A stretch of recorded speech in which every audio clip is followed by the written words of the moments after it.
San Hilario de Poitiers, obispo y doctor de la Iglesia. 361. Memoria libre. 13 de enero. Guerra de sangre en las fronteras, guerra de argumentos en la corte. Sobre el Rin y el Danubio, las legiones detienen el empuje de los bárbaros. En la corte, los obispos ruegan, intrigan, cabildean. Atanasio de Alejandría anda errante a través del imperio, el Papa Liberio vive lejos de Roma, relegado en una playa del oriente. Todos los hombres de lucha, Ocio de Córdoba, Eusebio de Vercelli, Lucífero de Cagliari, están en el destierro o en la cárcel.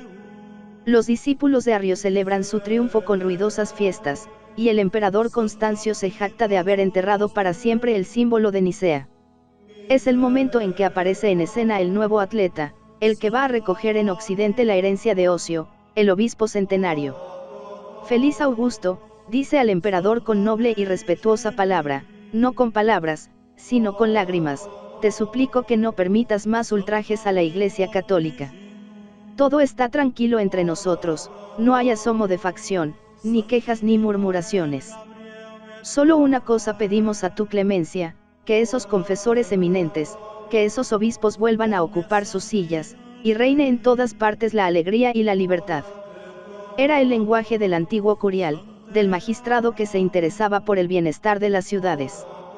A continuación aparece el filósofo protestando, en nombre de la dignidad humana, contra el empleo de la fuerza en negocios de religión. Oh emperador, dice, tú gobiernas el imperio con sabias máximas, velas día y noche para que tus súbditos disfruten de bienestar. También Dios tiene su autoridad sobre los hombres. Inspirando por la admiración de sus obras el respeto a sus mandamientos, desprecia todo homenaje conseguido por la violencia. Si alguien quisiese exigirlo, la sabiduría episcopal se presentaría delante de él diciendo, Dios es Señor de todas las cosas, no necesita homenajes forzados, ni profesiones de fe arrancadas por la violencia. Hay que servirle, no engañarle, solo puede acoger al que se le acerca espontáneamente, solo escuchar al que reza. ¿Quién oyó nunca hablar de sacerdotes obligados a temer a Dios por las cadenas y los suplicios? El que hacía oír en el palacio de Constancio este lenguaje sereno y respetuoso, era un joven obispo galo, a quien la elección popular acababa de poner al frente de la diócesis de Poitiers. Llamábase Hilario, y descendía de una familia noble, que le había educado en el culto de la ciencia antigua y en las prácticas del paganismo. Él mismo nos ha contado las etapas del camino laborioso que le había llevado hasta la cumbre de la fe. Joven aún, rico, padre de una hija a quien adoraba, influyente en su ciudad poitevina, sintió un día que del fondo de su conciencia se levantaba la cuestión terrible, ¿cuál es el fin de la vida?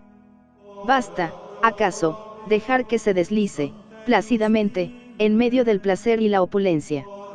No, protestaba su razón, la vida no puede ser solo un camino hacia la muerte, el dulce sentimiento de la existencia sería muy amargo si nos llevase únicamente al miedo doloroso de perderla. Pensando de esta suerte, continúa, llegué a la convicción de que si la vida presente no se nos ha dado para hacer algún progreso hacia la eternidad, no hay que considerarla como un presente de Dios. Entonces mi alma se inflamaba en un deseo ardiente de comprender a Dios, o de conocerle al menos, de apoyar en él mi esperanza y de abrigarme en él como en un puerto seguro y protector. Pero ¿dónde encontrar la enseñanza auténtica acerca de la divinidad? El amable patricio consultaba la mitología pagana en que había sido educado. Unos, dice, me hablaban de numerosas familias de dioses, otros hacían distinción entre dioses mayores y menores, la mayoría, afirmando la existencia de una divinidad, la declaraban indiferente para las cosas humanas, o adoraban tan solo la naturaleza, que se revela en el movimiento ciego y el concurso fortuito de los átomos. Mas mi espíritu tenía por cierto que el ser eterno y divino es necesariamente simple y único, y que no tiene principio o elemento fuera de sí mismo. San Hilario, en medio de estas perplejidades, tuvo el filósofo la suerte de dar con los libros de los hebreos, que le dieron la respuesta suspirada, revelándole sucesivamente los diversos atributos divinos, la unidad absoluta, la eternidad, la infinidad, la bondad inagotable y la soberana hermosura. Admiro, sobre todo, aquellas palabras famosas, el que es, me ha enviado a vosotros, definición sublime, que traduce la noción incomprensible de la naturaleza divina con la expresión más apropiada a la inteligencia humana. Hilario cree haber llegado al término de su investigación, pensando, acaso, que su espíritu está ya satisfecho. La ciencia perfecta, escribe, consiste en conocer a Dios como imposible de ignorar y como imposible de describir. Hay que creerle, sentirle, adorarle y hablar de él únicamente con nuestro vasallaje. No tarda, sin embargo, en llegar a sus manos el Evangelio de San Juan. Entonces ve con más claridad el destino del hombre y las relaciones de la criatura con el Creador. Avanza a través de las interpretaciones de las sectas hasta las profundidades luminosas donde antes de los tiempos es engendrado el Verbo, adopta, como Atanasio, el camino de la perfecta unidad de la naturaleza divina, manifestada en la segunda persona, y, sin dejar de pasear su espíritu por las alturas magníficas de la abstracción, doblega su pensamiento ante el explícito testimonio de la Escritura. Hay, sobre todo, una frase que le domina con su majestad deslumbradora: el Verbo se hizo carne y habitó entre nosotros. Al leer estas palabras, aprendió más de lo que se había atrevido a esperar. Se halló en posesión de la verdad total, cesó su angustia, pidió el bautismo, y apenas había sido hecho cristiano, cuando sus compatriotas le aclamaron obispo. Su esposa, dando un ejemplo que fue muchas veces imitado en la primitiva iglesia, se resolvió a no mirarle sino en el altar, transfigurado por la llama del sacrificio. La fe de Hilario en la divinidad del Verbo se mezclaba con una veneración apasionada que nacía de la gratitud personal. Era el misterio en el cual había hallado el reposo su inteligencia, agitada por una larga peregrinación espiritual. Podíase descontar su actitud en las contiendas dogmáticas del siglo. No obstante, como su nombre era desconocido, la solicitud presentada en la corte imperial cayó como una bomba en los círculos de la herejía. Al asombro sucedió la indignación, y a la indignación, las intrigas más odiosas para castigar al atrevido. En los últimos meses del año 356, Hilario salía para el destierro, encaminándose a la otra extremidad del mundo romano. Durante 3 años recorrió las provincias del Asia, visitó las principales ciudades del Oriente y discutió con los corifeos de la herejía, hablándoles siempre con mansedumbre, buscándoles en sus iglesias y agregándose a sus asambleas. El fruto de este apostolado suavizaba su destierro. Permanezcamos siempre desterrados, decía, con tal que se predique la verdad. Al mismo tiempo enviaba a Occidente su tratado de los sínodos, destinado a servir a los occidentales como hilo conductor en el laberinto de las fórmulas dogmáticas de los bizantinos, y en 359 publicaba los 12 libros sobre la Trinidad, que son su grande obra, la más completa y una de las más profundas de cuantas nos ofrece la historia de las controversias arrianas. Las discusiones de Atanasio son más personales, más violentas, más apasionadas. Reflejan el ambiente de la lucha. Hilario, en cambio, se mueve en el campo de las ideas eternas, tiene menos fuego, pero hay más orden en su lógica. El obispo no se olvida del rétor que brilló en las escuelas durante los días de su mocedad. El patricio conserva los ademanes heredados de elegancia y dignidad. Escoge la dicción, distribuye sabiamente las partes y desarrolla las ideas de una manera armoniosa. A diferencia de otros autores eclesiásticos, Hilario tiene en todo momento la preocupación de escribir bien, de dar amplitud al periodo, de multiplicar las imágenes y presentarlas artísticamente, de dejar las frases con rítmicas cadencias. Es un concienzudo discípulo de Quintiliano, como lo observó ya San Jerónimo. Tenía como principio que el que maneja la palabra de Dios debe hacer honor al autor de esa palabra, como el notario de un rey debe estar a la altura de la grandeza de su amo.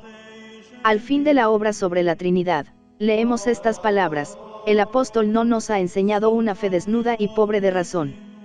Es verdad que la fe es lo más necesario para la salvación, pero si no la adorna la ciencia, ¿podrá acaso en la hora del combate encontrar un refugio para defenderse? Pero no podrá avanzar contra el enemigo con la certidumbre de vencer. Será como el campamento en que los débiles se refugian, pero no se lanzará al combate con la audacia del guerrero. Esta fe ilustrada es la que daba alientos al gran campeón de Nicea.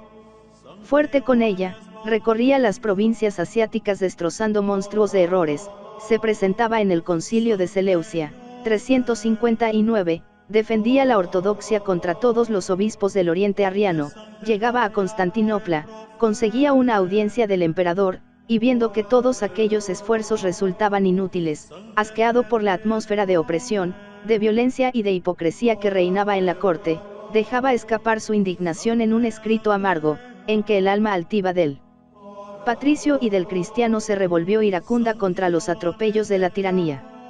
Pasó, al fin, el tiempo de callar, escribía Hilario, los mercenarios han huido, y el pastor debe levantar la voz. Todo el mundo sabe que desde que soy un proscrito, nunca he dejado de confesar la fe, pero sin rechazar ningún medio aceptable y honroso de establecer la paz. Y pues he guardado el silencio hasta ahora, de suerte que ni la amargura de las injurias ha podido hacerme hablar, es evidente que si al fin levanto la voz con la libertad de un cristiano, no soy impelido por la pasión humana.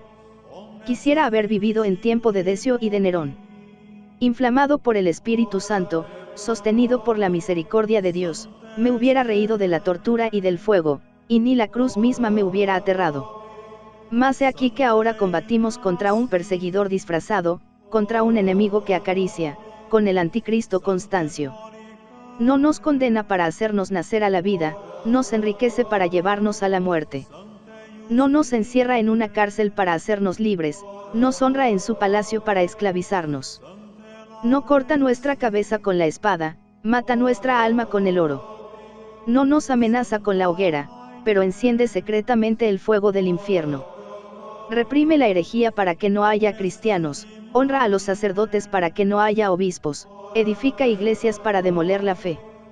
Pero yo te declaro, oh Constancio, lo que hubiera dicho a Nerón, a Decio y a Maximiano, combates contra Dios, te levantas contra su iglesia, persigues a los santos, odias a los predicadores de Cristo, arruinas la religión, eres un tirano, no de las cosas humanas, sino de las divinas.